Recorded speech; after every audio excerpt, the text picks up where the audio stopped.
Oh, I missed this slide. The only difference between protect and unprotect is this one line when you're using the programmatically encrypting and decrypting. Why not encrypt all of web.config for that matter? Well, to start with, performance.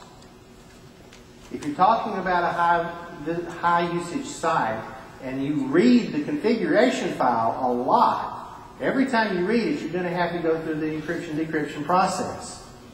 So that is something you need to think about and be aware of. If you do it for a lot of things in your web.config file, that could cause problems even at a grander space. The other thing is there are a lot of sections that you cannot encrypt or decrypt. Or encrypt, I should say. And it makes sense. You should be able to encrypt the cryptography setting. How would you know how to decrypt it? You know, so there are problems from that standpoint as well. So you cannot just, go out and say, let's encrypt the whole thing. That doesn't make sense. And I really do want to emphasize that the best thing you can do is really to use the Windows authentication. That solves a lot of trouble. If you still need to encrypt, that's fine. What have we covered today? Layer your security, folks. You've been hearing it for years. It's important. Never have a routable address in your DCS. Encrypt your DCS from prying eyes. Use configuration namespace. But even probably more important of all those, be aware of who and what you're giving access to your system with. You need to certify, do something. If somebody doesn't want to give you source code for a module, see if you can't work out and have a third party evaluate it or something. But do something. Buy it from the .NET Marketplace. Do something so that you know what is in that DLL so that you will not be compromised. Be sure you start by reading the security hardening installation file on the .NET website. Here is the link to that. It is a good starting place. It was written, 2 years ago?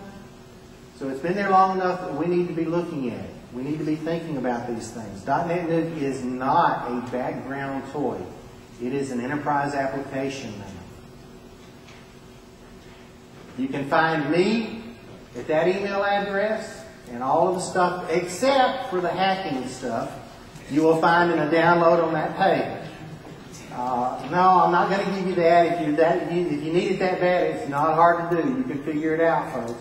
But the point is, if you give access to somebody, they will use it. Questions? Boy, either I did a good job or a bad job. Okay. Yes, sir. Back in the back.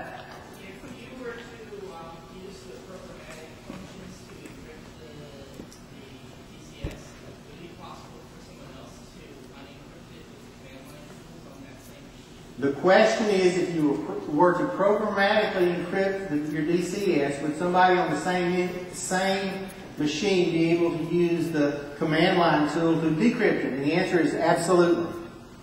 It is a framework functionality that is being called. Somebody else had one down here. I was wondering if those if skins can include the same vulnerabilities as the mod. Yes. Yes, they can. It's a little harder for skin writers, but yes, it can. Most of the time, the big thing on the skins is you get the files. You can look at the files they're giving you. And as long as there's no DLL files or no VB or C# language within the ASCX files, then you're pretty well safe. Yes, sir. Can you perform a site upgrade with the connection strings encrypted? Say that again. Can you upgrade the .NET Nuke software while the site connection strings are already encrypted? I don't know. I haven't tried it. Have you? Yes, sir. What is your opinion on using ODBC DSMs instead of... I couldn't hear you.